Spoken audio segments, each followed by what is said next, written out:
Namun walaupun begitu, ada juga tokoh-tokoh nasional yang asalnya dari Kota Pematang Siantar, yaitu Bapak Haji Adam Malik. Kita tahu beliau adalah wakil presiden waktu itu. Kemudian Bapak TB Simatupang, pahlawan nasional, dan Bapak Kornel Simanjuntak sebagai pencipta lagu Maju Tak Gentar. Dan masih ada lagi beberapa orang Siantarmen yang menjadi pahlawan. Kota pendidikan yang merupakan julukan dari Kota Pematang Siantar itu muncul karena sebelum tahun 1900-an ke bawah, ini lembaga pendidikan sudah ada di Siantar. Dan sampai saat ini juga Siantar masih menjadi tujuan pelajar untuk menimba ilmu. Mbak Putri, di Siantar ini ada 12 perguruan tinggi swasta, kemudian 59 SMA SLTA sederajat, dan kira-kira 27 SMP negeri, baik negeri maupun swasta.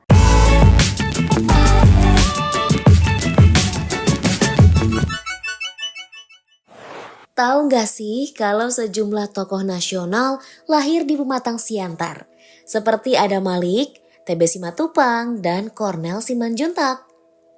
Selain dikenal dengan daerah kelahiran sejumlah tokoh, kota ini juga kerap dijuluki kota pendidikan loh.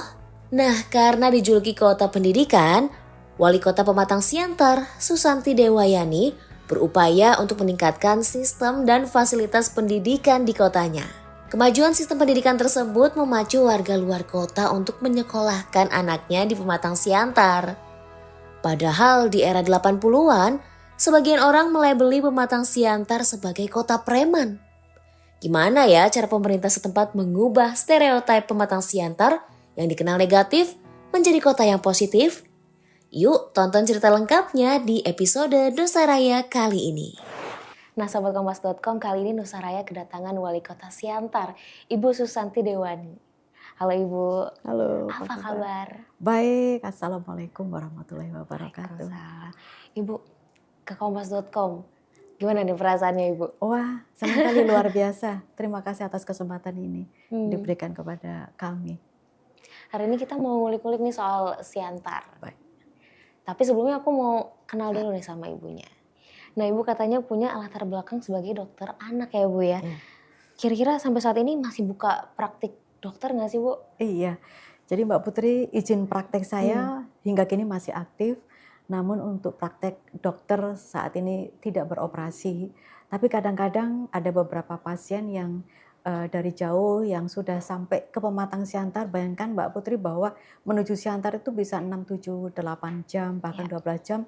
Karena sudah sampai di Siantar ya, saya tetap layani, saya tetap tangani sebagai dokter. Iya. Berarti memang ada beberapa pasien yang memang sengaja datang ke Siantar untuk bertemu Ibu ya Bu? Betul, iya. Oke, Ibu, kalau menjalani pendidikan dokter tuh biasanya kan memang panjang ya Bu ya. Kemudian profesi sebagai dokter itu dipandang wah sangatlah tinggi gitu ya Bu. Tapi kenapa Ibu sekarang menjadi profesi sebagai wali kota Ibu? Pindah nih. Itu dia, iya. Terjun ke dunia politik. Iya, jadi Mbak Putri, saya dulunya seorang ASN. Dan menjadi ASN kita tahu tentunya memiliki banyak keterbatasan di dalam melakukan terobosan-terobosan untuk membangun sebuah kota. Dokter memberi pelayanan kepada pasien, wali kota memberi pelayanan kepada masyarakat yang lebih luas lagi dalam hal ini. Dan sekarang menjadi wali kota itu menjadi apa? Akhirnya selaras menjadi wali kota, akhirnya menjadi politik lah begitu. Sehingga di dalam politik ini merupakan salah satu konsekuensi dari jabatan wali kota tersebut. Jadi kenapa saya ingin membangun Kota Pematang Siantar ini semata-mata karena kecintaan saya kepada Kota Pematang Siantar. Saya ingin memberikan yang terbaik untuk kota yang kami sayangi, Kota Pematang Siantar. Nah Ibu, kalau kita dengar Kota Siantar nih, kalau nggak salah, dulu itu ada julukan Kota Siantar sebagai kota preman Ibu. Bahkan ada adegan di film Warkop tahun berapa tuh, 70-an ya kalau nggak salah.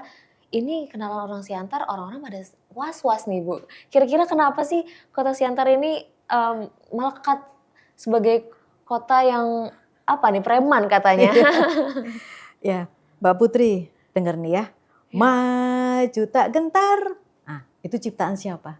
Karena Simanjuntak Oh Ibu. iya betul. Nah, Jadi lagu tadi itu Maju Tak Gentar, itu adalah ciptaan Bapak Cornel Simanjuntak. Beliau adalah Siantarmen, anak asli Kota Pematang Siantar. Yang kita tahu bahwa lagu tersebut membakar semangat dari dulu hingga sekarang dan tetap dinyanyikan hingga saat ini. Dan penciptanya adalah Siantarmen. Dulu ketika ada yang bilang Siantarmen, orang akan langsung menganggap kriminal, preman, kekerasan. Bahkan dulunya di beberapa kota di Jawa ini juga ada yang membuat iklan untuk kos-kosannya. Menerima kos kecuali orang Siantar. Waduh. Nah, mungkin karena orang Siantar ini memang terkenal dengan ketegasannya dan juga volume suara itu di atas rata-rata. Namun walaupun begitu, ada juga tokoh-tokoh nasional yang asalnya dari Kota Pematang Siantar, yaitu Bapak Haji Adam Malik, kita tahu beliau adalah wakil presiden waktu itu, kemudian Bapak TB Simatupang, pahlawan nasional, dan Bapak Cornel Simanjuntak sebagai pencipta lagu Maju Tak Gentar, dan masih ada lagi beberapa orang Siantarmen yang menjadi pahlawan. Oke, gitu ternyata tuh ceritanya. Iya. Tapi selain sebagai kota yang dijuluki sebagai kota preman, ternyata Siantar juga terkenal sama julukan kota pendidikan, Ibu. Ya.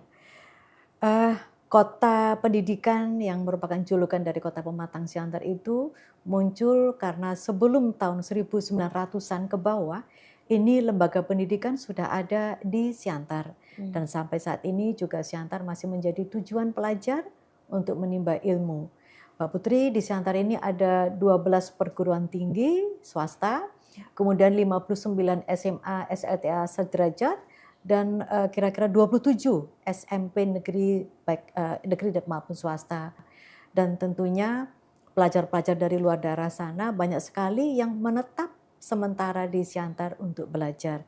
Jadi sebenarnya julukan Siantar Kota Pendidikan itu hingga hari ini masih relevan menurut saya. Oke, Ibu tadi kan kalau kita dengar masyarakat di Siantar ini memang punya volume yang tinggi-tinggi. Iya. Sedangkan Ibu dari Jogja, apakah pernah terasa ada culture shock di sana, Ibu? Diceritain gimana tuh? Waktu awal-awal ke Siantar, apakah ada perasaan, waduh agak gimana ya, kok tinggi-tinggi gitu. Sedangkan waktu di Jogja ternyata lembut-lembut bahasanya, Ibu. Mula-mula ada, tapi itu nggak berlangsung lama. Dan mereka walaupun suaranya mungkin agak lebih tinggi atau di atas rata-rata, tapi hatinya lembut. Luar biasa. Luar biasa ya, Iya. Bu. Nah, kita masuk soal kepemimpinan Ibu nih. Kira-kira apa sih fokus Ibu untuk memimpin kota Siantar ini untuk ke depan, Ibu? Ya, Mbak Rini, sejak awal menjabat kita membawa visi misi Siantar yang sehat, sejahtera, dan berkualitas. Nah, kita awali dengan kata sehat dulu. Tentunya warga kalau sudah sehat, maka akan lebih mudah untuk membawanya ke arah sejahtera, tentunya berkualitas. Fasilitas kesehatan untuk di Kota Pematang Siantar sudah cukup memadai, yaitu ada 1 buah rumah sakit umum milik pemerintah daerah, 1 rumah sakit TNI, kemudian 7 rumah sakit swasta yang tentunya menjadi rujukan vaskes dari luar daerah. Kemudian kalau klinik, ini jangan ditanya lagi, klinik dokter spesialis juga cukup banyak tersebar di seluruh pelosok Kota Pematang Siantar, sehingga ini menjadikan Siantar salah satu tujuan bagi masyarakat dari luar daerah untuk memperoleh pelayanan kesehatan yang memadai. Nah, pada saat ini di RSUD kami, RSUD Jasamen Saragi, yang milik pemerintah daerah, sedang berbenah diri dengan membuka layanan vaskes unggulan yang lebih atau yang belum dimiliki oleh daerah-daerah lain di Sumatera Utara. Antara lain mamografi, cath lab untuk yang penyakit jantung, kemudian ada akupunktur medis, kemudian fisioterapi. Alat-alat fisioterapi ini terlengkap setelah Kota Medan di Sumatera Utara. Kemudian ada rehabilitasi narkoba, dan itu yang menjadikan bahwa rumah sakit ini juga menjadi tempat atau rumah sakit pendidikan. Bahkan minggu lalu Mbak Putri, kami berdiskusi dengan Bappenas untuk mewujudkan RSUD Jasamen Saragi sebagai pusat layanan jantung dan stroke. Dan selanjutnya untuk sejahtera, ini tentunya menuju sejahtera dibutuhkan sumber daya yang berasal dari perputaran ekonomi. Siantar sudah punya potensi ekonomi yang cukup besar dari berbagai bidang, dan yang selama ini kita lakukan adalah memaksimalkan potensi-potensi tersebut. Dan hal ini terlihat dari indikator-indikator yang salah satunya kita peroleh dari studi pembangunan ekonomi inklusif di Kota Pematang Siantar. Nah, pada tahun lalu, tahun 2023, itu Bappenas telah menetapkan bahwa Kota Pematang Siantar merupakan daerah dengan nilai indeks pembangunan ekonomi inklusif yang tertinggi di Provinsi Sumatera Utara. Capaiannya angkanya 6,43. Jadi yang kita lakukan saat ini sudah on the track. Berikutnya tentunya menjadikan Kota Siantar berkualitas. Tadi Siantar sehat sudah, sejahtera, dan ini berkualitas. Tentunya ada beberapa indikator yang bisa kita jadikan acuan untuk menentukan sebuah kota ini berkualitas atau tidak. Tentunya di sini dalam hal ini adalah indeks pembangunan manusia, di mana upaya-upaya yang telah kita lakukan sekarang ini telah berhasil membawa indeks Kota Pematang Siantar dari angka yang tinggi menjadi sangat tinggi di tahun 2023. Angkanya sekitar 80 lebih sedikit begitulah. Jadi IPM atau peningkatan IPM yang tinggi di Kota Pematang Siantar ini terjadi pada semua aspek dimensi, baik umur panjang, hidup sehat, pengetahuan, dan standar hidup layak. Jadi fokus ke depannya adalah bagaimana memaksimalkan perkembangan pembangunan ini yang sudah ada tempatnya, dan ini akan menjadi maksimal, dan kita berharap ini akan memberikan dampak bagi kesejahteraan masyarakat Kota Pematang Siantar. Itulah kira-kira, Mbak. Oke, baik Ibu. Nah, kalau kita ngomongin soal kesehatan tadi, Ibu, stunting ini jadi salah satu hal yang difokuskan pemerintah nih untuk segera dituntaskan ya, Ibu ya. Nah, di Siantar sendiri ternyata prevalensi stunting sempat turun Ibu, sebesar 7,7% tahun 2023. Nah, melihat Ibu sebagai memiliki latar belakang sebagai dokter anak, apa nih kira-kira Ibu punya program khusus nggak untuk menyelesaikan stunting di Siantar, Ibu? Masalah stunting merupakan salah satu program prioritas pemerintah kota, dan berbagai upaya sudah kita lakukan, dan alhamdulillah sudah menunjukkan hasil di mana angka stunting di Kota Pematang Siantar sudah berada jauh di bawah rata-rata nasional, yaitu 7,7. Namun kita tidak boleh berpuas diri, langkah pencegahan tetap kita lakukan melalui optimalisasi posyandu-posyandu. Dalam hal ini Mbak Putri, bahwa di dalam posyandu ini tentunya harus ada ataupun kita selalu berkomunikasi, berkoordinasi dengan para ibu, di mana para ibu yang memang mempunyai peranan di dalam tumbuh kembang seorang anak.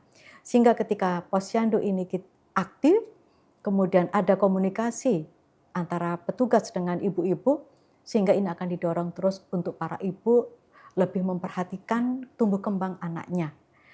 Selanjutnya, langkah yang kami ambil adalah memberikan vitamin-vitamin yang memang diperlukan untuk tumbuh kembang seorang anak, sehingga langkah-langkah inilah yang diharapkan dapat terus menjaga angka stunting di Kota Pematang Siantar. Kita harapkan untuk turun lagi, akan lebih baik lagi, begitu Mbak Putri. Artinya memang sudah banyak upaya-upaya yang dilakukan oleh Pemkot ya untuk terus menekan angka stunting di Siantar. Siap, ya. Nah, Ibu, Kota Siantar ternyata ini memang dekat sekali sama Medan, Ibu. Bahkan ini jadi sebagai kota perlintasan nih kalau misalkan ada ada wisatawan yang ingin ke Danau Toba, Ibu. Iya. Tapi sebenarnya kita juga pengen Siantar itu menjadi kota tujuan kan ya, Bu ya. Iya. Kira-kira nih apa upaya Pemkot untuk menjadikan Siantar sebagai kota destinasi bagi para wisatawan? Jadi ada slogan Kota Pematang Siantar, destinasi yes, transit no. Ini yang selalu kita sampaikan. Namun slogan itu tidak tertutup hanya pada wisatawan yang hanya berkunjung di 1 atau 2 hari. Mengapa demikian? Karena posisi Siantar ini memang posisi yang sangat strategis, di mana Siantar menghubungkan daerah antara pantai barat dengan pantai timur Pulau Sumatera. Dan jaraknya hanya sekitar 50 km dari wisata alam terbesar dunia, bahkan menjadi destinasi internasional yaitu Danau Toba. Ya. Tentunya bukanlah pilihan yang bijak jika kami mau terlalu fokus untuk mengambil hal tersebut.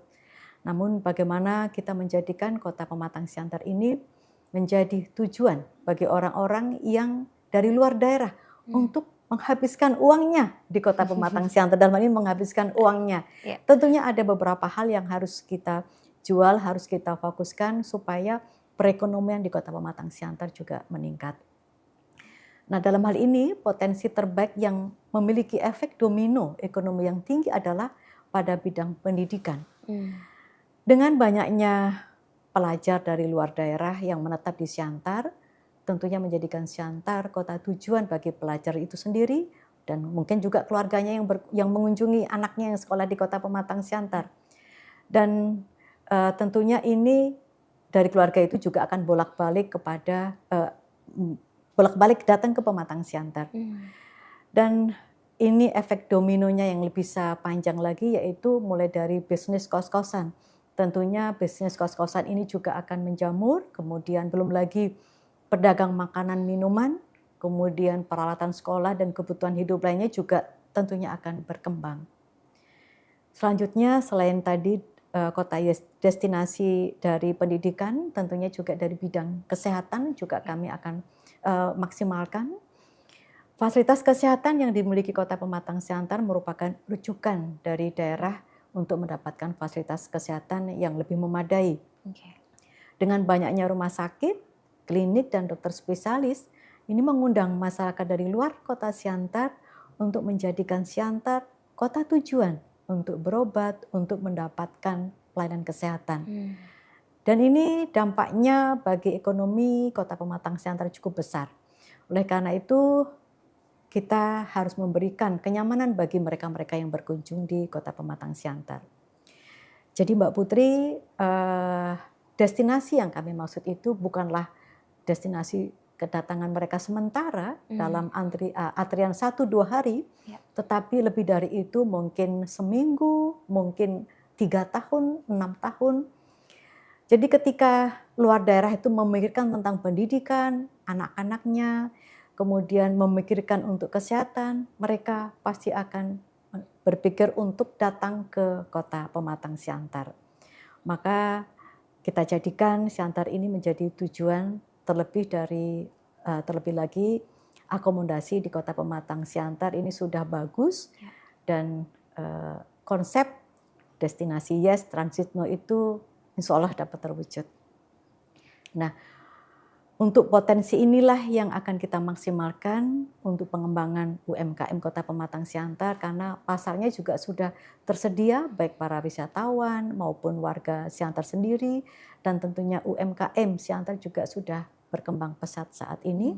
Bahkan ada beberapa UMKM yang sudah menjadi unggulan, bahkan sudah diekspor ke negara tetangga, begitu.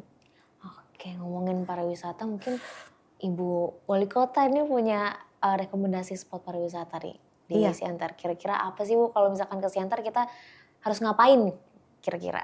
Sekarang udah banyak sih Mbak. Sekarang udah banyak di bidang pariwisata. Tentunya Siantar ini unggul pertama di kulinernya.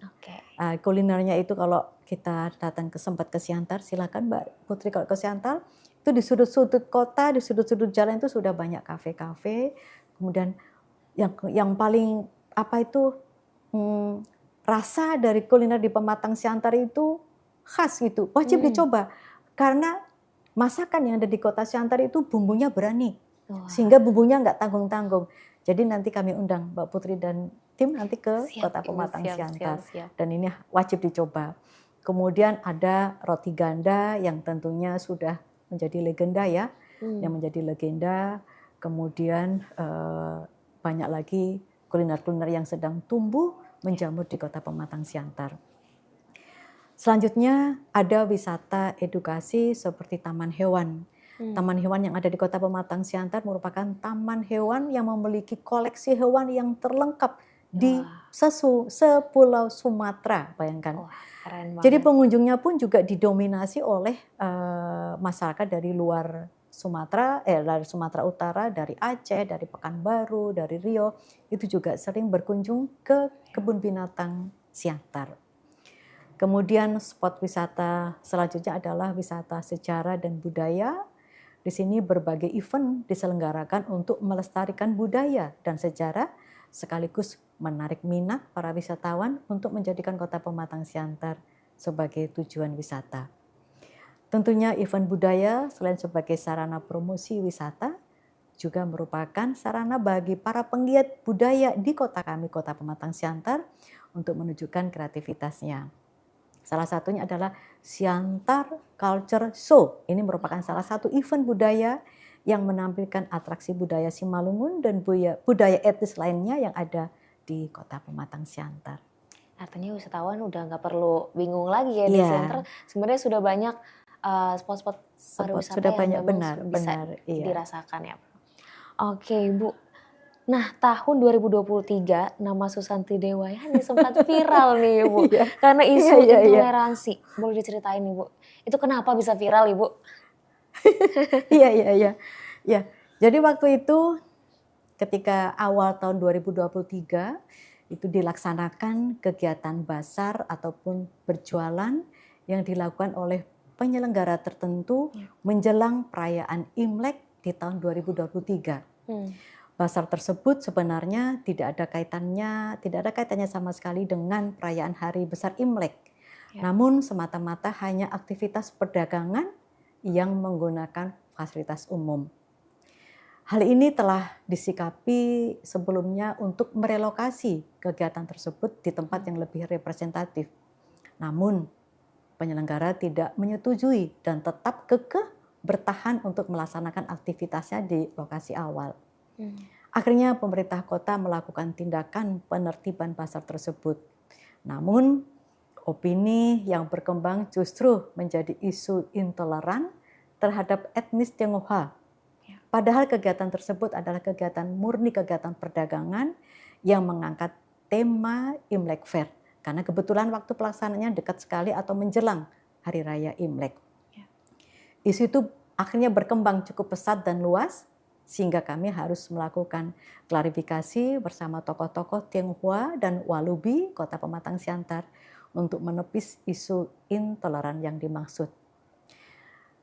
Mbak Putri, selama saya berada di Kota Siantar ini kurang lebih sejak tahun 88 saya sampai Kota Pematang Siantar, saya belum pernah sekalipun mendengar terjadinya diskriminasi terhadap aktivitas etnis, suku, dan agama di Kota Pematang Siantar. Dan toleransi itu sangat dijunjung tinggi di Kota Pematang Siantar. Itu yang saya pahami, Mbak Putri. Oke, artinya waktu itu mungkin ada kesalahpahaman aja ya, Bu ya? Iya, begitulah kira-kira. Nah, Ibu juga sempat viral lagi nih karena sempat digugat ke MA soal manajemen kepegawaian ASN. Tapi gugatan ini ditolak sama MA ternyata. Ini bisa diceritain nggak sih, Bu? Seperti Ya. apa ceritanya saat itu? Seru lah pokoknya. Ya. Jadi untuk gugatan kepada saya sebagai Wali Kota Siantar tahun 2022 kemarin, itu salah satu poin gugatannya adalah terkait perbedaan pemahaman dalam implementasi manajemen kepegawaian. Saya ingin agar ASN ini selaku pelaksana kebijakan publik dapat memberikan pelayanan yang lebih responsif dan lebih maksimal kepada masyarakat. Niat baik saya ini dalam melakukan kebijakan tersebut ternyata dinilai keliru dan dirasa merugikan beberapa pihak. Sehingga hal ini beberapa pihak menyuarakan kepada DPRD, sehingga DPRD mengajukan usulan pemakzulan ke Mahkamah Agung. Singkat cerita, MA menolak gugatan tersebut. Nah, di sini Mbak Putri saya juga mau menyampaikan bahwa dalam hal manajemen ASN, Kota Pematang Siantar bahkan menerima penghargaan dari BKN atas implementasi norma, standar, prosedur, dan kriteria atau NSPK manajemen ASN di tahun yang sama, tahun 2022, tahun ketika gugatan itu disampaikan. di mana Siantar menerima ataupun memperoleh nilai indeks dengan kategori B. Nilainya kalau nggak salah 76,08 begitu. Dan ini meningkat sebesar 35 poin sekian indeksnya. Artinya dari kategori C kemudian menjadi kategori B. Adapun indikator yang mendukung pencapaian tersebut antara lain pengadaan dan pengangkatan ASN, pemberhentian ASN, kepangkatan dan kode etik, penghargaan, penggajian, tunjangan, dan fasilitas serta pensiun. Begitulah kira-kira yang kami alami waktu itu. Berarti artinya semuanya sudah clear ya Bu ya, sudah tidak ada lagi kesalahpahaman di antara iya. Pemkot ini. Nah Ibu, tahun ini kita mau menghadapi pilkada. Gimana nih kesiapan Ibu menghadapi pilkada tahun ini? Tentunya di musim pilkada tahun ini, saya selaku wali kota, kepala daerah, terus berikhtiar dalam segala hal di dalam masa jabatan saya ini kan belum berakhir, Mbak. Ya. Jadi saya terus akan bekerja semaksimal mungkin untuk tetap memajukan Kota Pematang Siantar. Dan saya sebagai wali kota artinya ajang dan kesempatan ini tetap akan saya manfaatkan untuk memberikan pelayanan yang terbaik bagi Kota Pematang Siantar. Ya. Dalam arti kota yang memang kota saya cintai. Ya. Tetap bekerja untuk kemajuan kemakmuran masyarakat Kota Pematang Siantar. Oke, kalau gitu mungkin apa nih harapan besar Ibu untuk Kota Pematang Siantar ke depan Ibu? Untuk warga Kota Pematang Siantar yang saya cintai, Siantar terkenal dengan kerukunannya dalam keberagamannya. Keberagaman itulah yang menjadi kekuatan kita untuk bersama-sama membangun Kota Pematang Siantar. Siantar dari dulu selalu berhasil melalui berbagai dinamika yang dapat mengganggu kerukunan tersebut. Namun, untuk membangun Kota Pematang Siantar yang kita cinta ini, kita harus bergandeng tangan, berkolaborasi, dan yang satu lagi, kita harus tulus, kita harus ikhlas. Harapannya kota kita bisa bangkit dan maju menuju Kota Pematang Siantar yang sehat, sejahtera, dan berkualitas. Pembangunan yang telah kita lakukan seperti Smart City, kemudian penyegaran kembali kota pendidikan, dan PR-PR prioritas yang telah dikerjakan mulai dari sudah mulai nampakkan hasilnya. Mari kita lanjutkan pembangunan yang telah berada pada jalur yang tepat ini dan memaksimalkan potensi yang dimiliki oleh Kota Pematang Siantar. Terima kasih untuk seluruh warga Kota Pematang Siantar yang telah memberikan kepercayaan kepada kami untuk dapat berbuat dan mengabdi untuk kota kita tercinta, Kota Pematang Siantar. Terima kasih. Oke Bu Susanti, terima kasih banyak sudah mau berbagi cerita di Nusa Raya kali ini ya Bu ya. Terima kasih kembali, kami juga mengucapkan terima kasih. Oke, kalau gitu sahabat Kompas.com, terima kasih sudah menyaksikan Nusa Raya episode kali ini. Putri Aulia pamit undur diri, salam Nusa Raya, semangat Bhinneka Indonesia Raya.